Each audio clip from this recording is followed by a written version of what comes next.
Here are some of the worst tortures done to women throughout history, and the fifth one will blow your mind. So, for our very first, we have the breast ripper. While the name might give it away, it still doesn't downplay the absolute horror of the torture. So, medieval Europe's idea of justice for women accused of adultery or heresy wasn't just brutal, it was pure evil.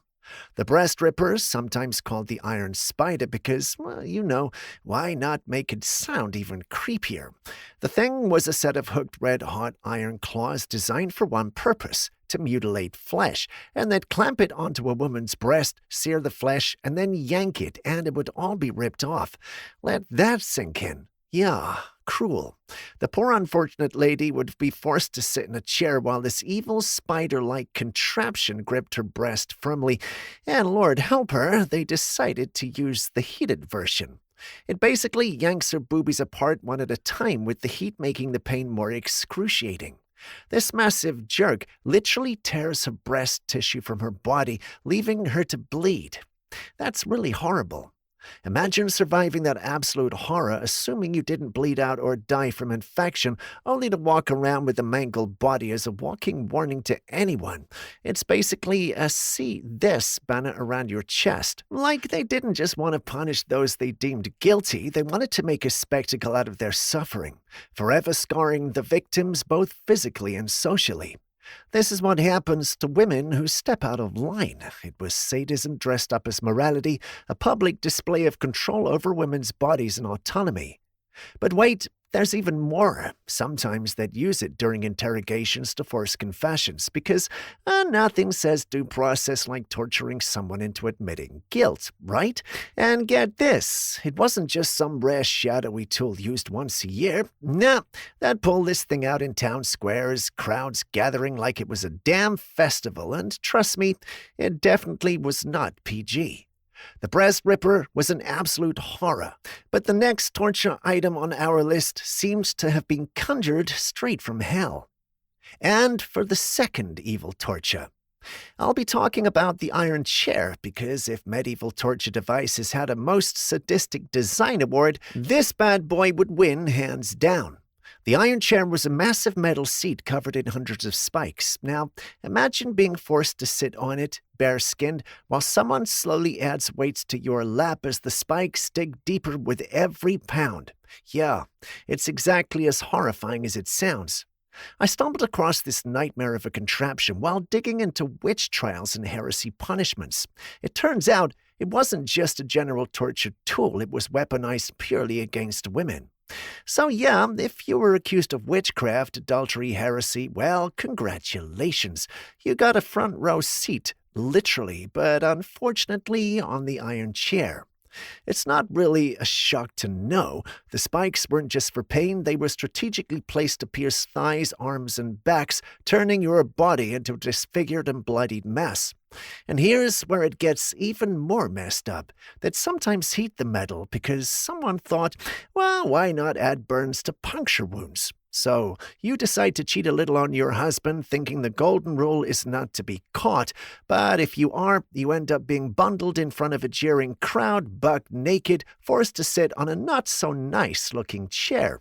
The hot spikes pierce skin, ripping muscles, damaging veins, and searing nerves while the weight is crushing your bones. Yeah, it was pretty messed up. As a woman, you're forced to walk on eggshells in society, never knowing when you might be deemed guilty, even for something not as extreme as adultery.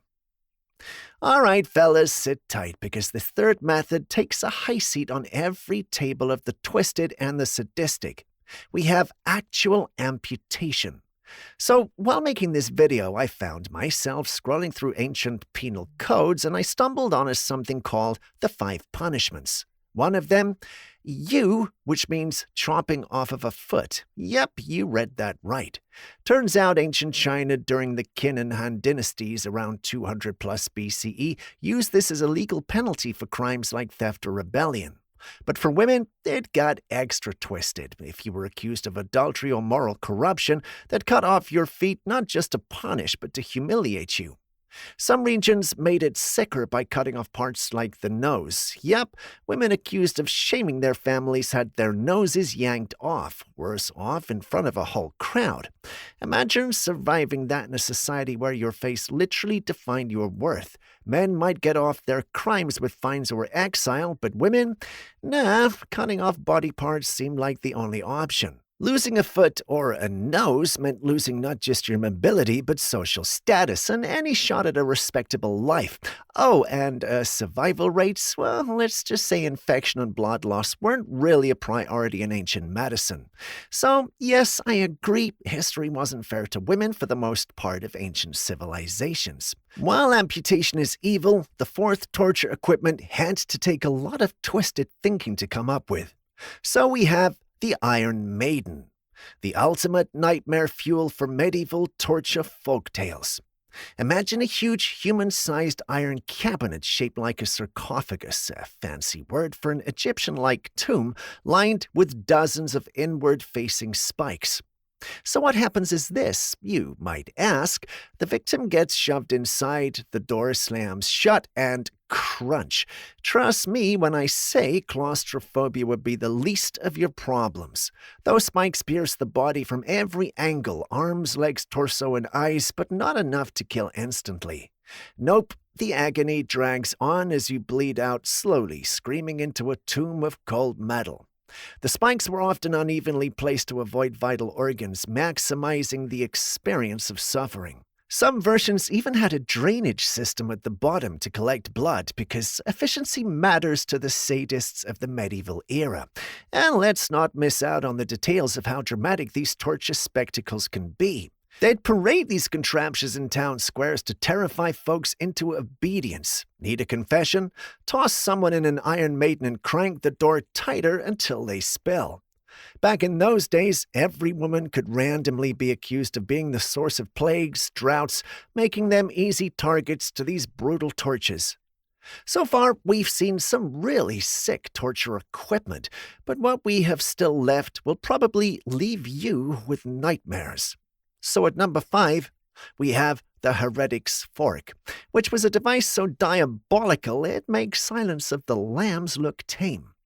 Imagine a two-pronged metal fork. It looked like something you'd grill veggies with, except one end jabs under your chin and the other into your chest. Strap it around your neck with a leather collar, and voila! You can't move your head, speak, or even swallow without stabbing yourself. Now, why women, you may ask? Well, it turns out that during the Spanish Inquisition, women accused of heresy, witchcraft, or pretty much petty offenses like just gossiping too much were prime targets.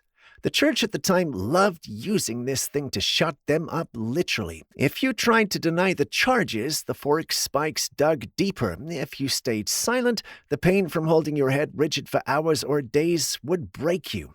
Either way, you'd eventually confess just to make it stop. And here's the kicker.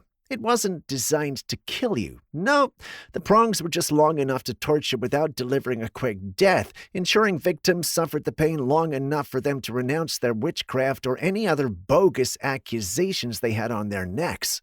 And if you did try to end it by lunging forward, the spikes would pierce your throat, but slowly because, why let suffering end fast? It wasn't just physical torture, it was psychological warfare. So far, we find out that while some tortures are painful, others are a twisted display of injustice. But hold on, this next one is completely dumb and illogical. At number 6, we have the ducking stool. The ducking stool was the medieval equivalent of a viral shame TikTok, but just way more brutal. It was basically a wooden chair strapped to the end of a long lever, like a seesaw from hell. They'd tie some poor woman to it, drag her to the cold town pond or river, and dunk her underwater repeatedly. And the reason could be as little as maybe she told a lie or nagged her husband or just had opinions. You know, classic crimes of terrorism against the old patriarchy. Sick, right? Crowds would gather, of course, kids and all, to watch her gasp for air while the uncomfortable stool plunged her over and over into the cold water. And if she drowned, so I guess she was innocent. If she survived, it only meant she was guilty. Lose-lose logic at its finest. Back then, any woman labeled scolds or witches got the worst of it, or basically just anyone the society wanted to shut up. Husbands could even request their wives be ducked for being shrews. Medieval misogyny. Am I right? The stool wasn't just a punishment, it was a warning to every woman. Stay quiet, or this could be you.